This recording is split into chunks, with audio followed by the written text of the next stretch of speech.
Okay అండి. So అంటే ఎక్కువ వెయిట్ ఉన్న వాళ్ళు కూడా ఆ వెయిట్ అంతా మనం జాయింట్స్ మీద పడుతుంది. సో ఆటోమేటిక్ గా అప్పుడు కూడా మళ్ళీ అగైన్ వీళ్ళకి పెయిన్స్ అవన్నీ రావడం అనేది జరుగుతుంది, ఎక్కువ అవుతుంది.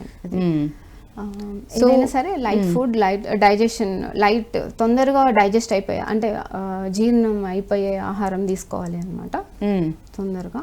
ఓకే, అప్పుడు మీకు ఇబ్బంది లేకుండా ఉంటుంది సిస్టమ్. మీరు ఏ జబ్బుకైనా సరే మీరు ఇంటర్మీడియట్ ఫాస్టింగ్ చేస్తే బెటర్. కానీ ప్రతి ఒక్కళ్ళు ఇంటర్మీడియట్ ఫాస్టింగ్ చేయలేరు. సో అంటే 8 hours అంటే 8 గంటలు గ్యాప్ తీసుకుని ఫుడ్ తీసుకోండి. ఓకే, సో ఎటువంటి ఆహారం వీళ్ళు తీసుకోవాలంటారు and at the same time ఎటువంటి ఫుడ్ కూడా వీళ్ళు అవాయిడ్ చేయాలంటారు? అంటే ఫుడ్ అంటే ఇది నార్మల్ ప్రాసెస్డ్ ఫుడ్ అండి, అంటే ప్యాక్ చేసిన ఫుడ్స్ ఒకటి.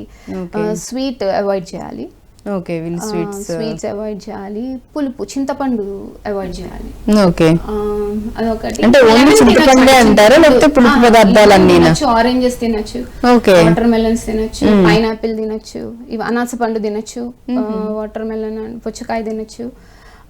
మీరు పీచ్ అంటే ఇది పీచెస్ తినొచ్చు. పీచ్ పదార్థం ఉన్నవి ఏవైనా తీసుకోవచ్చు అంటారు. ఫైబర్ కంటెంట్ ఎక్కువ ఉన్నాయంటారా? పీచ్ అంటే ఫ్రూట్ నేమ్ అన్నమాట. అది కూడా తినొచ్చు. యాపిల్ తినొచ్చు అన్నమాట. మీరు తినని కూడా ఏంటంటే ఓన్లీ చింతపండు అవాయిడ్ చేస్తే బెటర్ ఉంటుంది. ఓకే, ఫ్రూట్స్ లో అయితే ఇవన్నీ నేచర్ ఉంటుంది కదా, కాబట్టి తినద్దు అని అంటాం.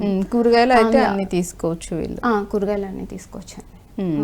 నొప్పులు ఉంటాయి అని అంటే కొంతమంది అవి తినద్దు, ఇవి తింటే నొప్పులు ఎక్కువ వస్తాయి అని అంటారు. అట్లా ఏమి ఉండదండి. ప్రతి ఒక్కటి మీరు ప్రయోగం చేసుకుని చూసుకోండి. తింటే మీకు పడుతుందా, కాంబినేషన్ ఏం తిన్నారు, దాని తర్వాత ఏం తిన్నారు, అట్లా చూసుకుంటూ మనం ప్రతి కూరగాయ తినొచ్చు, మనకి ఇబ్బంది ఏం లేదు.